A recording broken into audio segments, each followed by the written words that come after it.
Hi, everybody. Thank you for joining us. I am Michelle Morris from Consolidated Planning Group. We have a fantastic webinar for you today with attorney Christina Lesher.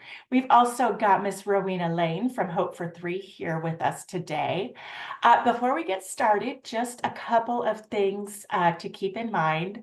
You might have heard this before. You might have been on some of our webinars before, so you know that our webinars are always recorded. After the webinar is finished, we put these recordings onto our YouTube channel. So you will be able to view this webinar on YouTube later on today. We're going to go ahead and email you the link for the webinar. We are also going to send you the slides. So you will have access to the recording and the slides. It will be emailed to whichever email address you registered for this webinar using. Um, the other thing I want to make sure that you're aware of is that we cannot see you or hear you. Since we're in webinar mode today, we can't hear you or see you. So if there are any questions, and we know you've got questions, or if you want to make comments, please put those in the chat box. That's the easiest way for us to be able to see your questions and read them as we're presenting and be able to respond to them as quickly as we can. So again, thank you all for joining us. We do these webinars several times a week, and we always intend to be educational and helpful. Today, I would like to introduce Rowena before we get started and have her talk a little bit about Hope for Three and their mission and what they do. Thank you, Michelle. Hi, everybody. I'm Rowena Lane. Some of you might know me as Ro. It's a lot easier to pronounce and a lot easier to remember. So I look forward to connecting with all of you.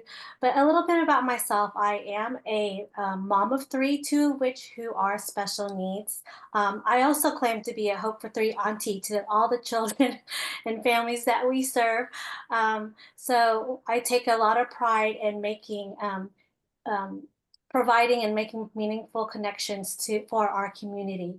Hope for Three is a local nonprofit autism organization whose mission is to walk alongside the families and support them through their autism journey. And it's through events like this where we are absolutely blessed to be connected with Consolidated Planning Group, who has a plethora of resources that will help empower our community. And so thank you for having us. In addition to things like this, we are also providing free events and programs, as well as family assistance to those who qualify in our area. However, sit back and relax. I do appreciate everybody attending today, especially the great connection that Consolidated Planning Group has brought us Miss Christina Lesher, who is going to be of great value. So thanks again, everybody, for having us, and I look forward to learning with you. Thank you so much. Now, we did get several questions, people who are registering, and we're going to try to address some of those in today's meeting, as well as whatever questions come through as we're talking. But if we can't get to your question, or maybe you don't feel comfortable putting your question out there in public, we are more than happy to have a free initial consultation with you at Consolidated Planning Group. Christina, do you offer the same kind of thing?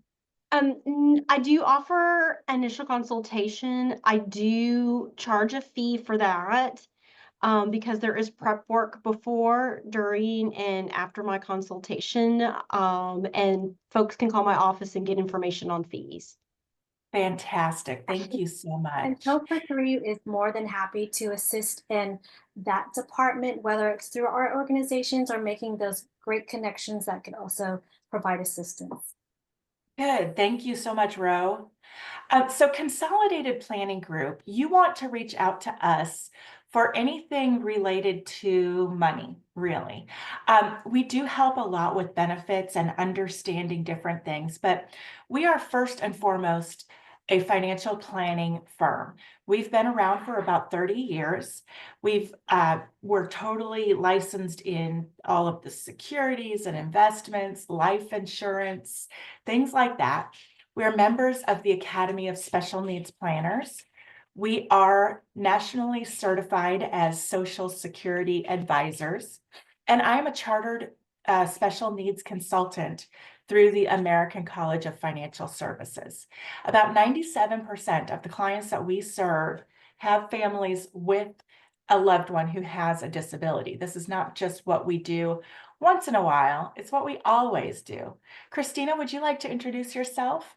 Sure, there's a lot of an embarrassing amount of content there about me, but No, hi, I love that. I love getting to everybody. know you. Hi, everybody. I'm an elder law and special needs planning attorney. I've been practicing law for 22 years, and before I was a lawyer, I was a social worker. My practice started out primarily working with older adults, and then my office and my family's life took a pivot in 2010 when my nephew was born with a rare genetic disorder called Vader syndrome.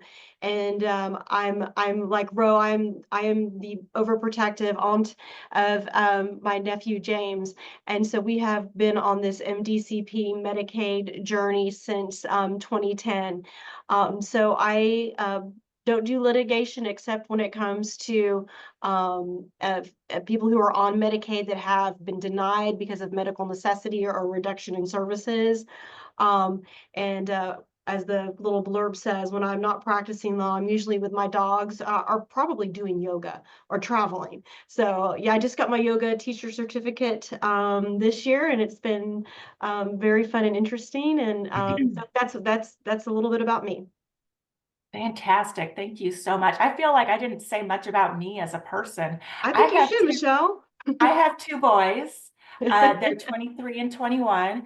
I am married to my colleague. We've been married for about 25 years. So if anybody has worked with Consolidated Planning Group and you've seen Andy, that's my man. And we have two, oh no, we have one dog. One passed away last week. So I'm still used to saying we have two big dogs. No, but we are major dog lovers here in our area. So families generally come to us to talk about special needs planning, and we help with things like protecting your family, lifetime care planning, transition planning. Of course, you know that there are major transitions that happen in your child's life. And when you have a child with any kind of intellectual or developmental disability, it really amplifies those transition periods, you know, when they turn 18, when they graduate from high school, when they move out, when the parent passes away. These are big, big deals. So we help plan for those milestones.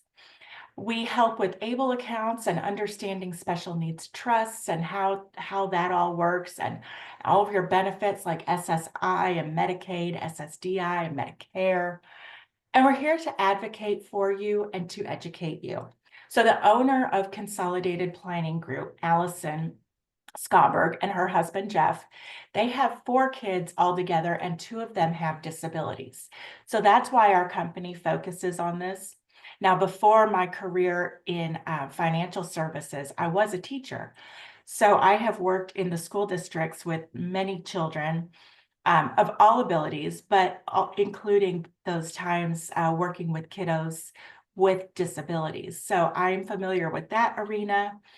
And we all there's 4 financial advisors in our firm. We all bring our own areas of expertise to every file because we work as a collaborative team, which is really cool structure that we've got going on. But, you know, out of the entire United States, in the entire United States, there's about 263,000 financial advisors, according to the US Census Bureau. But out of those 263,000 financial advisors in the United States, fewer than 200 focus on special needs planning the way that we do. So it can be difficult to find a financial advisor who is nuanced in all of those little special needs things, like knowing about how much money you can have for your loved one and how to keep that money in the right buckets to preserve their benefits. It's less than 0.1% of all the financial advisors in the United States who focus on special needs planning. So some major key pieces of advice, because we know it keeps you awake at night, probably thinking about, who's going to take care of your loved one when you can't do it anymore. Well, first of all, the time to start planning is right now. It's never too early. It can be a little late, but it's never too early. So start planning now and thinking about what's going to happen after high school. What post high school educational options are out there? What residential options can you find for your loved one if you want them to go live someplace other than your home?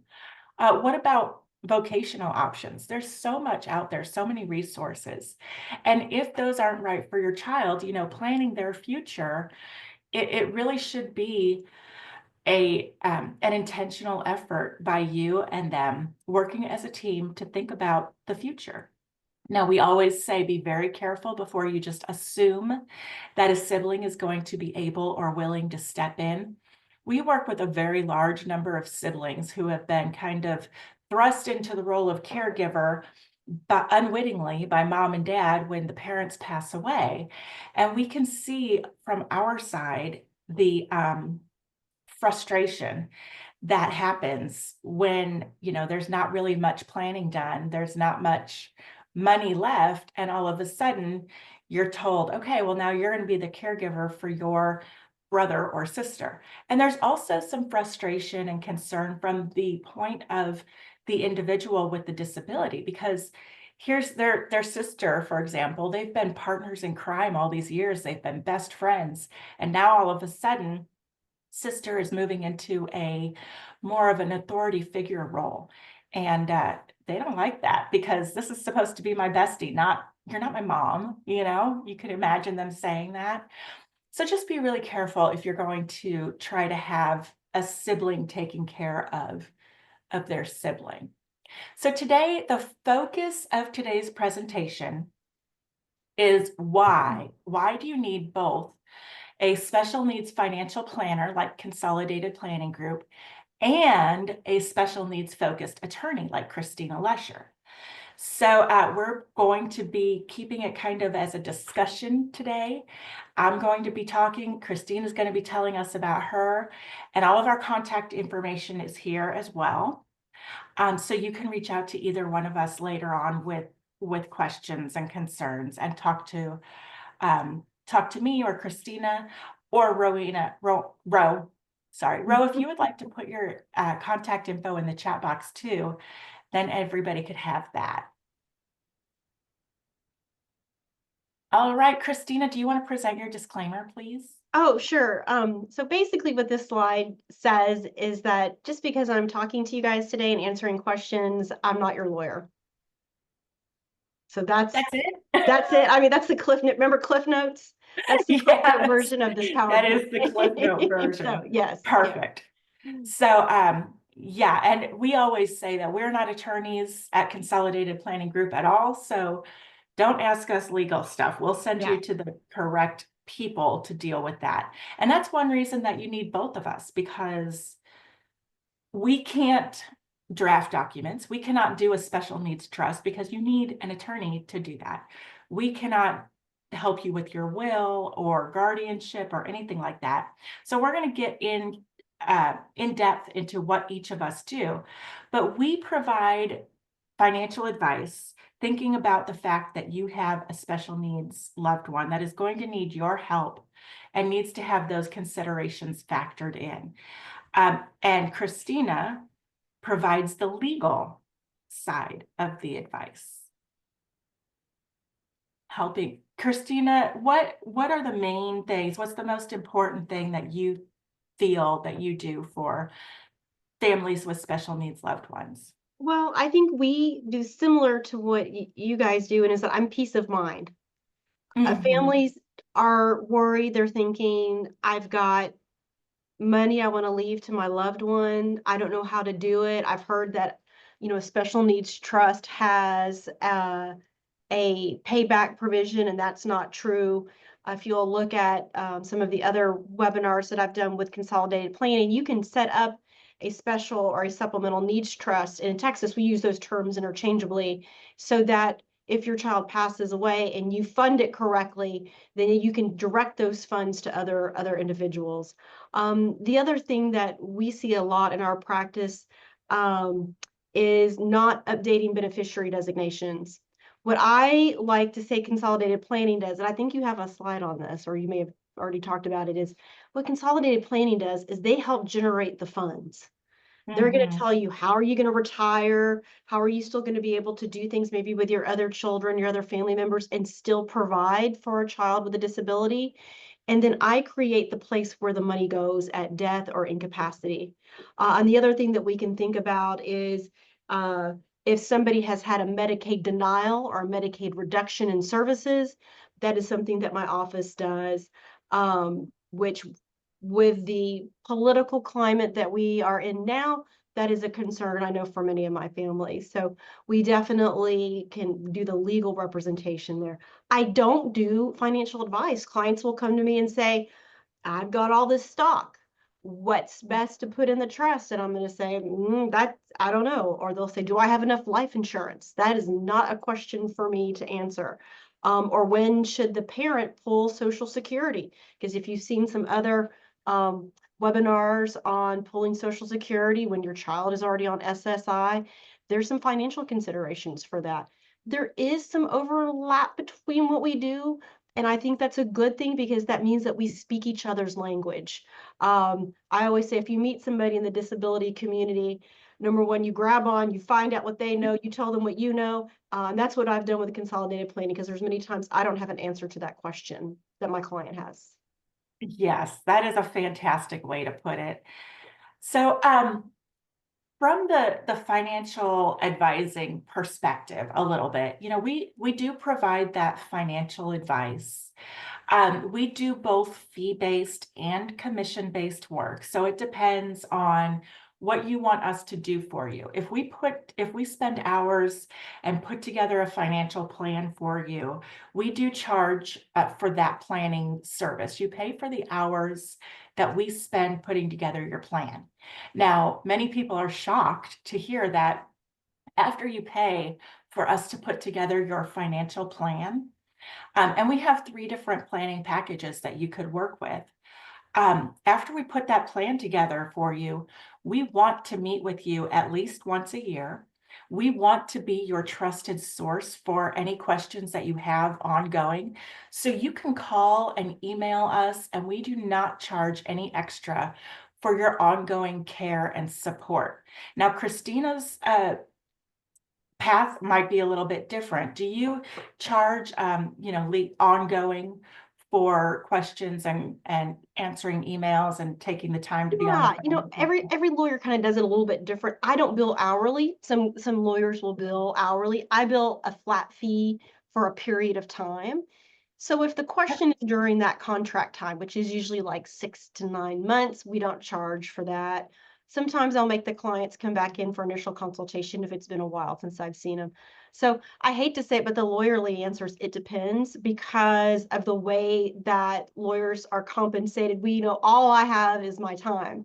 Mhm. And so sometimes we'll be able just to respond very quickly. So the short answer is, if it's a short, quick question, it's something I can do quickly, of course, we'll take care of it. If it's longer, we may make you come back in. So it's kind of Yeah. like when you call the doctor. It depends on what you're calling the doctor for. Exactly, exactly. Now, the other way that we make money at Consolidated Planning Group is commission-based. So if we open an ABLE account for your family, for example, that's one thing we do. We don't charge you to do that, but we earn money from the other side for filling out that paperwork, for kind of being their salesperson, if you will. We also earn money by selling life insurance and by doing your investments. And we don't charge you anything to us for doing that for you, really. But of course, if you buy life insurance, you're going to pay for that. So what we would do for you in those situations is run quotes and explain the different types of life insurance, help you figure out how much you need and why, and do the paperwork for you and that kind of stuff. So we do also help you calculate your future cost of care. That's one very, very important thing to think about, is that, when you're alive as a parent, we kind of see it's part of your budget to take care of your children. And if one of those children has a disability, of course, that's part of it. But once you pass away, if your child can't work and cannot live independently, they're going to still need your help, your financial help. So what happens, after you pass away and your child still has maybe 20 or 30 or 50 years to live, who's going to help them pay for that? That's what we call the future cost of care. And that's how much money we say should go into your special needs trust. And then, you have to have someone like Christina help you set up that special needs trust to put the money into. We make sure that the assets are in the right buckets. You have your beneficiaries set up correctly. You've got your trust, you've got your ABLE account. And so that way it hopefully won't affect SSI and Medicaid eligibility. We look at your current assets and we project forward until you are 90 years old and you are towards the end of your life. And we think about, okay, after you've earned all the money in your career and you've spent all the money in your retirement, what are you going to have left to leave to your estate? And when we say leaving money to your estate, we generally mean leaving money to take care of your child. So we provide you with the best advice on how you are going to get where you want to go and how you are going to be able to leave that funding for your child to be taken care of. We do needs analysis. We manage your assets through third-party asset managers. Many financial advisors do that part on their own, but we don't, because we feel that our clients would be much better served, because look at me for right now, for example. I am licensed and certified to be sitting in front of 7 computer screens, buying and selling stocks and being in my clients' accounts and making trades. But the market is open right now and I should be paying attention to it, but I'm not. I'm doing this webinar. Or maybe I'm having an initial consultation with clients. Or maybe I'm at a special needs transition fair at a school district. I prefer that part of the business rather than watching the world market and seeing, when should we put stock money into household items versus cruise ships because we heard this rumor about COVID. So we leave that part to our third-party asset managers, and they do a fantastic job with it. We help with transition planning. Again, we set up ABLE accounts. We provide advocacy for you and your family. We share all kinds of references and information. For example, if you come to me and you say, there's one question that we got in the registration actually today that has a lot to do with emotional disturbance at school and a child being yelled at school. Now, I don't really have an answer for that question, and maybe Ro could answer it, or maybe Christina could, but what we can also do is turn you on to a specific educational advocate who does that every single day. You know what I mean? We have networks and resources all over the place. We also, help you find appropriate funding sources. We help you strategize your SSI and Medicaid and other benefits like the state waiver programs. And we help you maximize your Social Security, because when you turn on your Social Security, when you're in your 60s, your child can start drawing benefits off of your record. And many people, we've been trained all this time to think that the longer we wait to turn on our Social Security, the more we're going to get. And that might be true of certain benefits, but when you have a child with a disability, you get additional benefits that many people don't get. And so for you, it might be better to turn on those benefits a little early. And then overall, your family will get, generally, we are able to find tens of thousands, tens of thousands more by following the maximization rather than following either started at 70 or turn it on at 67 as soon as I can. So there are intricacies that you need to know about. I did see a question come into the chat. Do we work in the state of Kansas? We do. We work all across the United States, even though we're based here in Houston. And we kind of have grown our business. We grew up in Texas, but now we can serve the entire United States. Now, legally, Christina, you have to be only within the state, correct? Correct. And that is because, as many people may know, Medicaid is funded both by the federal government and by the state that the individual is living in. So Medicaid programs, especially waivers, are going to vary greatly from state to state, what they provide, if there's a wait or an interest list. I'm going to put in the chat box. It's kind of a little bit of a misnomer, but special needs planning is the son or daughter of elder law. So we had elder law. That's kind of the origin story of special needs planning for children and adults. So the organization that I belong to is called the National Academy of Elder Law Attorneys, or we call it NALA. And you can find in that website an attorney for your particular state or work close to you, and then their credentials and their specialization should be listed there. So yeah, if you're in Kansas, there's some great lawyers there. You're going to be in good hands. Fantastic. There was another question for you. Do you work with MetLife legal plans? A lot of people, and this is what this person is asking about, they get a list of attorneys from work. Yeah. So unfortunately, I don't do legal plans. Sometimes what I've had in the past is I'll do an invoice for the client and they'll take it to their insurance company and their insurance company will reimburse them. The problem with my specialization, and I'm a lawyer, so I do things that non-lawyers do, like draft documents or appear in front of the Texas Medicaid agency. But a lot of lawyers that are on those plans are not specialists. So if we look at all the lawyers in Houston or in Texas that are here, the ones that do elder law here, the ones that do special needs planning, there's not that many of us. There are some great lawyers here in Houston because we're in a metropolitan area. My firm, we serve all of Texas, but not every lawyer that does special needs trust also does Medicaid, which is a little weird to me. I think you should be able to defend your trust in front of Medicaid or Social Security, also advise clients on how to take distributions out that are not going to impact their public benefits. Because as we have talked about in the past, there's 109 different Medicaid programs in the state of Texas. They all do different things. So you really need to get good legal counsel on how to correctly administer a trust that you're setting up for your loved one, especially if you're going to have a sibling be a trustee. I know that's who is going to be in charge of the monies, Michelle, is definitely a big question. In my family, I've been, raising my two sons to one to do medical and one to do finances for their cousin. But now I'm kind of rethinking it because now that they're older and they're teenagers, I want them to have that family bond and that teasing bond.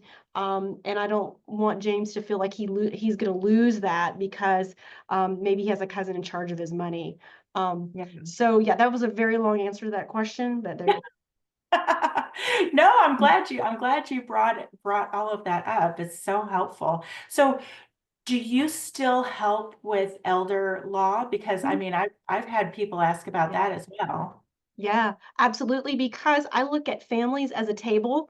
And so as people are getting older, they have healthcare needs as well as their adult disabled child.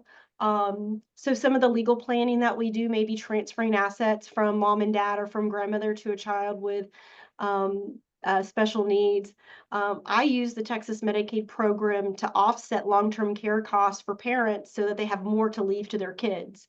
And then we just do elder law. Maybe there's the only person in the family with a disability is that individual with dementia or Alzheimer's. And we do that type of planning too. I really describe myself as a cradle to grave disability planner. If you have a loved one that needs care and you want to figure out the right way to protect to protect the assets from Medicaid and to qualify for public benefits, that's what we do. Perfect. Do you want to go through this slide or you think we've kind of got it? Let's see. I think, yes, we prepare. Yeah, we do all of that. Yes, everything that you see up there, we do. But I just want to Perfect. say that, the legal documents that we do is going to be very detailed and dependent on the client. Um, uh, I don't use the term esquire. I think that's weird, but it reminds me of like a It's 1980s awesome. You're the sitcom or only people something. who get to be Christina Esquire. Lesher, esquire. No, really what we do is make sure that our clients' legal rights and their legal and the benefits that they are entitled to, that they're able to achieve that. Sometimes a lawyer is very helpful with Medicaid if you're having a denial. We found out that the Texas Medicaid system is slow and grinding, like Social Security. We do a lot of advocacy when we're trying to push applications through. We do a lot of training for Medicaid caseworkers who are maybe not have a lot of training. And so sometimes clients will get denials when they shouldn't get denials, or the Medicaid caseworker is just not following the rules. I'm fortunate that I hired away from the Texas Medicaid system, in my opinion, one of their best paralegals about 12 years ago.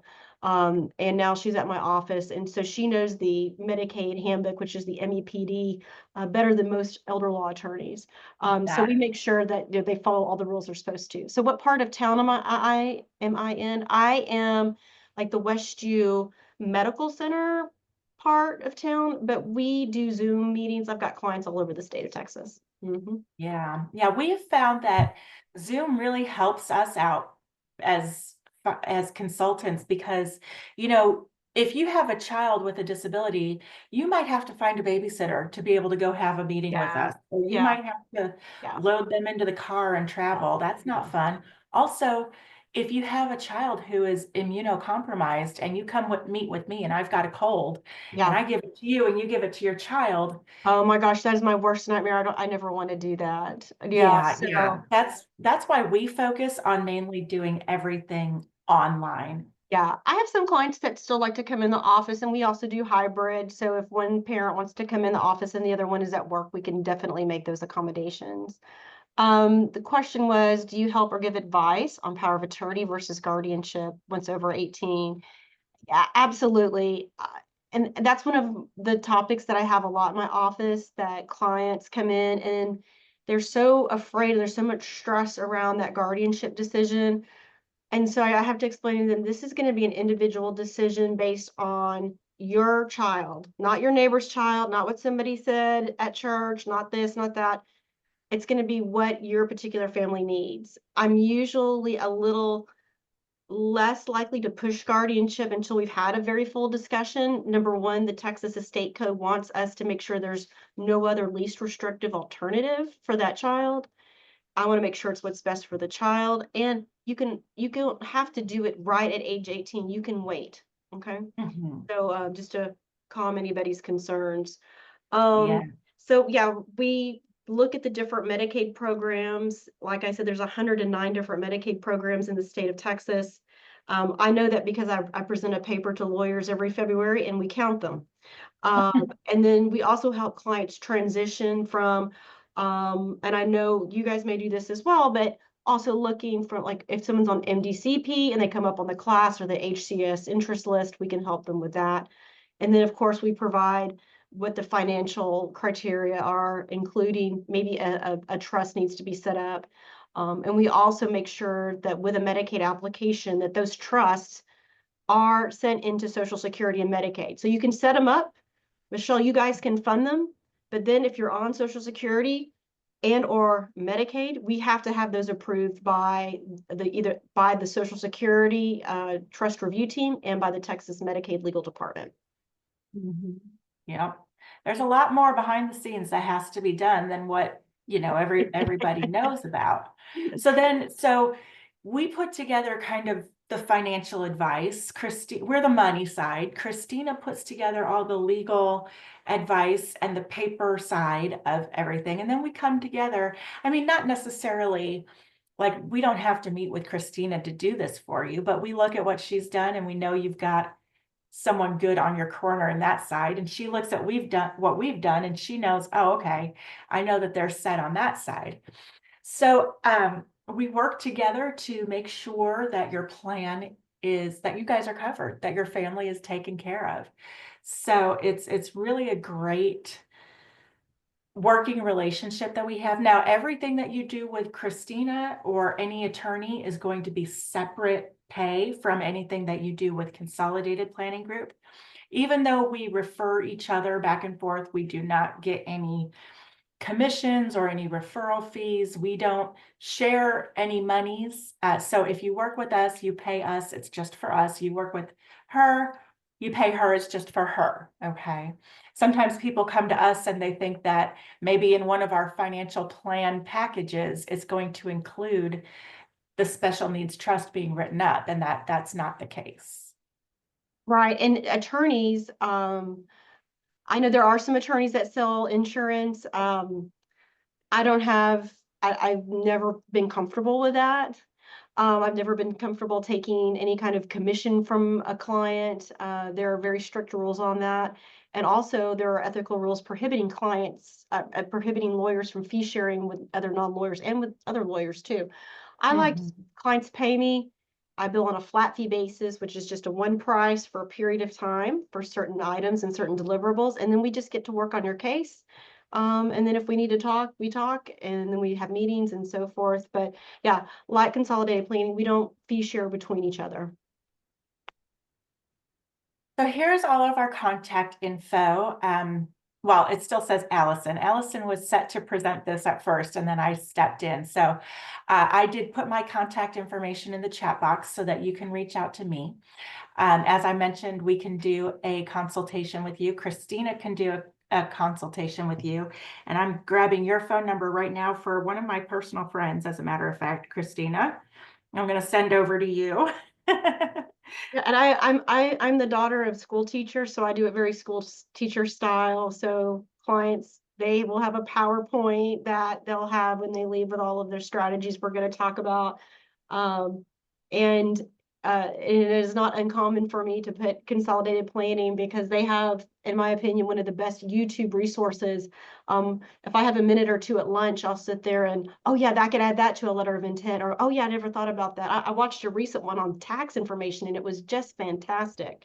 Yeah, that's another thing. You know, I was mentioning some of the different kinds of resources that we can help you with. We don't do taxes, but we do know of several CPAs who work with special needs families and have kiddos and are in it and can help as well. I think we have So, some, I think we have some, oh, okay, I'm sorry. I thought that was our last slide.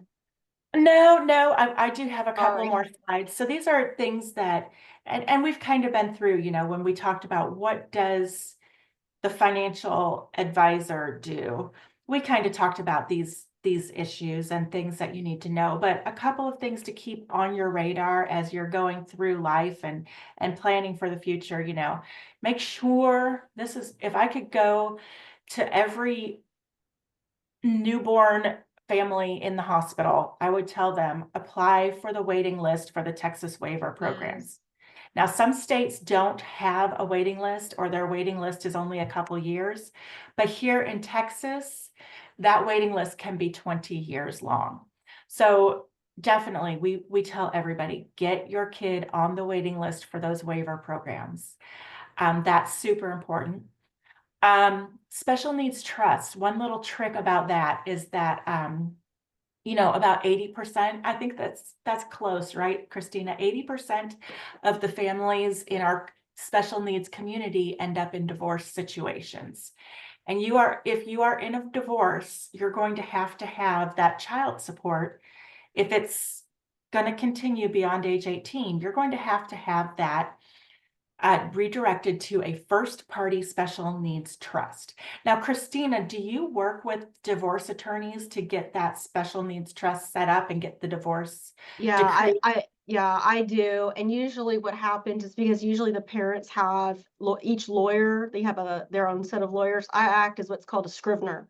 So I draft and explain things and make sure that the child support goes into the right bucket. And maybe it's coming through the AG's office and that Social Security and Medicaid know about it so that it does not impact their SSI.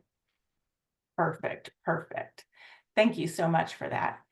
Stephen wants to know which one of us helps draft a letter of intent or can provide guidelines.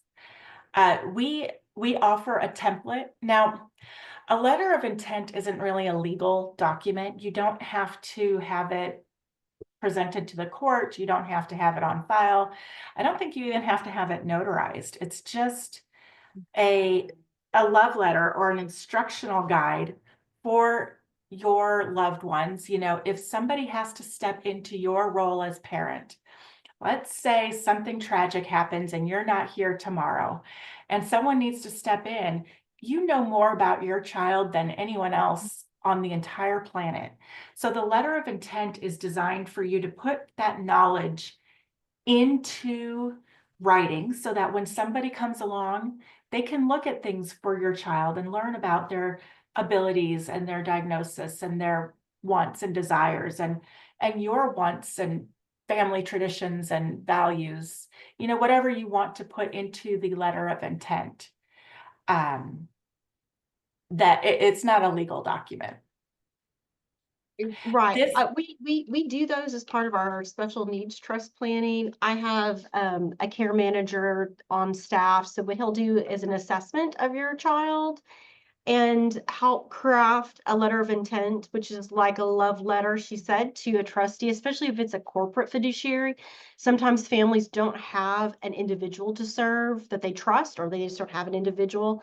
So for us, it's very important for us to prepare those letter of intents with the point of view that it may be going to a bank. And so, yes, that we do the letter of intents for both situations where there's an individual or a corporate fiduciary. perfect. Let's get through the slides. There's just two, I think two more. Okay, And then yeah. what we'll go back to the questions. So this Okay. link is just going to take you to all of our upcoming webinars so that you can pre-register and get reminders. And then this page just explains how you can sign up for your free Zoom consultation. So if you want me to go ahead and schedule it for you, you can call or email me. If you would rather, you can use the QR code or you can call the office. This is usually 30 to 45 minutes just to discuss what questions do you have? How can we help you? What advice can we provide for you? And then we go into, you know, how do we work as a company? What do we charge? And do we think it would be a good idea for us to move forward in a planning, doing some planning for your family? This page also has links to our YouTube channel, Instagram, podcast, and our Facebook page. Okay, so I promise we don't bite. We would love for all of you to schedule your free initial consultation with us. And we are going to be reaching out to you to see if you want to do that. So please don't hang up on these lovely smiling faces. This is our whole team at Consolidated Planning Group, 2 sets of husband and wives, and just a great group of people who help serve the community. So let's talk about what if you have a child with somebody, but you were never married to them. How can you get them to pay into a special needs trust? How can you get the child support? You don't have to go through divorce, so No, what? that would be for a family law attorney for a suit affecting parent-child relation, also known as a SAPSR. That is definitely something that I don't do because that's definitely in the family law context. So I think Consolidated Planning may have a list of family law attorneys, or you can reach out to me individually for a family law attorney that is familiar with this process. Yeah. Perfect, perfect. So the Texas waiver program, is there just one Texas waiver program? Where do I find the wait list? Sunita, there are 8 or 9 different programs that you can apply to. Now, your child is not going to qualify for all of them. For example, MDCP is only for children who are medically fragile. DBMD, deaf, blind, and multiple disabilities, that is only for children who are both deaf and blind and have another disability. So you're not going to qualify for all of the programs, but you can go to yourtexasbenefits.com. I've just put that in the chat box. And you can go to yourtexasbenefits.com, create an account for your child. or your loved one, and enroll them in the different waiver programs. Or you can call your local authority. That would be like the Harris Center, Texana, Bluebonnet, Tri-County, MHMR, your LIDA, your local intellectual and developmental disability authority. Does CPG have a legal firm in Kansas that they work with and feel comfortable with like we do with Christina? We, as we grow and we get clients all across the United States, the first thing we do is research, lots and lots of research. We start with one of the websites that Christina mentioned, where the NAPA website. We also look at our colleagues who are also members of the Academy of Special Needs Planners, because that includes financial and lawyers. And we speak with organizations like Hope for Three or the Arc of Texas, or, parent networks in Texas and in Kansas, and gather all of the resources that we can for you if we're going to work with you. So no worries, we are definitely going to be able to help you even if you're from Kansas. And as a matter of fact, my husband is from Kansas as well. How is the Texas ABLE account different from other states? Well, you can go, there is a website where you can go compare all the different state ABLE accounts. We use the Virginia ABLE America account for our clients because we know that it is run through American Funds. That's a great company that's been around for a very long time. They have great customer service and they do a really good job for our clients. Now, the Texas ABLE account is available to you, but you don't have to use the account of the state that you live in most of the time. Some states say you can only use this account if you live here, but most states don't mind. So you can get a Virginia account or Ohio or Texas or whatever you want to do. Now for us, we kind of feel like Texas came a little bit late to the game, and their features and their structure is different. And maybe some people prefer that. I think the Texas one comes with a debit card, which many people like, whereas we prefer that all of our clients' money funnels through their bank account so that it can be easily tracked. So we don't want our clients to have a debit card from their ABLE account, but maybe you do. So, it's just how things work differently. You're going to want to check out the features, the fees, customer service, and what investment company is backing that ABLE account. Okay, and make sure you trust that investment company. Good. Thank you so much for putting information about the waiver programs in the chat. Yay. And okay, so I've been having questions about this over the past month. Nearly every consultation I've done, people have asked about this. And Christina, I don't know if you brought your crystal ball with you today. I left mine in my sassy pants. I'm wearing my smart pants today. I know. I did bring my emotional support teddy bear to school. I mean, to work today. I think that's more of what I needed. Yeah. There's so much anxiety right now, and it's tough right now, and there's a lot going on, and I really think nobody knows what's going to happen from day to day, and sometimes even from morning to afternoon, things change right now. So my advice on that and about what's going to happen with Medicaid overall, I would just say, be patient, be kind, be optimistic and hopeful, and, try not to focus on the worries that you have. Now, the question in the chat box, what about Medicaid money being taken away? So there are two areas where Medicaid can come back and claim reimbursement for funds that they pay out to your child. And that would be from the first party special needs trust or from the ABLE account. So how do you prevent that money from being taken away from your family after your child passes away? Well, use it. Right? Christina, do you have any other? Absolutely. And and I want to say I just came back from the Special Needs Trust conference in Austin, And it just seems like it's a kinder, gentler repayment system. I think they are taking the cases where there's money left in a first party trust or an ABLE account on a case by case basis, that they're making sure that funeral expenses are paid. And if there's extenuating circumstances, they're looking at it on a case by case basis. That being said, I would still recommend using any monies in the first party or the ABLE account first. And the other thing I want everyone to know is that if, let's just say you have a loss of Medicaid eligibility, but you were still receiving Medicaid because it took a while for Social Security or Medicaid to catch up with you.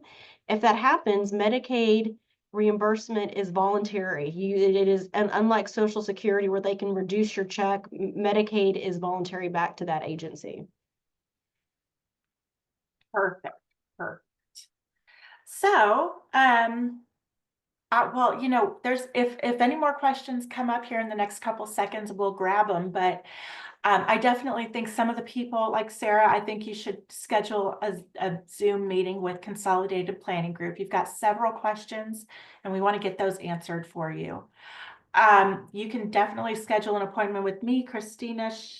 She can call your office and see what's available there. Yep, absolutely. Yeah, absolutely. And we have a list of things that people can bring or send us before the appointment so that we will be prepared for them. If you come to my office, we have chocolate and coffee. So, ooh, what time should I be there?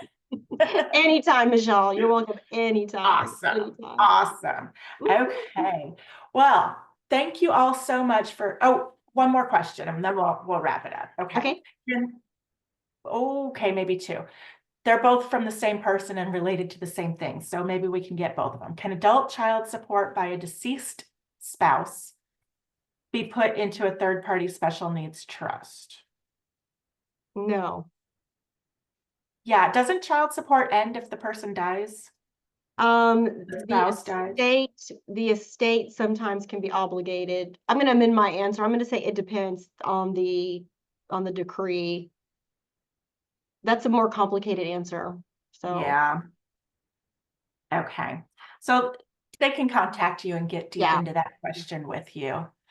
All right. Well, everyone, I hope you have a fantastic day. I hope that you all sign up for consultations with both of us. And one more little tiny plug, and it's probably goes for Christina as well. You know, we do all these webinars and we try to attract people and grow our audience. If you have been to several of our webinars or even just one and you find it helpful, we would love to hear your kind words and use those on our website testimonials page. So you could either go there, there's a form on the page that you can fill out and tell us if we're helping you or what you like about our webinars, or you can email or call us directly and let us know that we can use your kind words as advertising basically for us. So thank you all for being here with us today. Thank you so much, Ro and Christina, for sharing all of the information. Again, Ro is out there and Hope for Three is a fantastic organization that helps so many people. So they're going to be able to help you out a lot too. You should make sure you add them to your phone call list. Thank you, everybody. Have a great weekend. And bye. Thank you. Bye.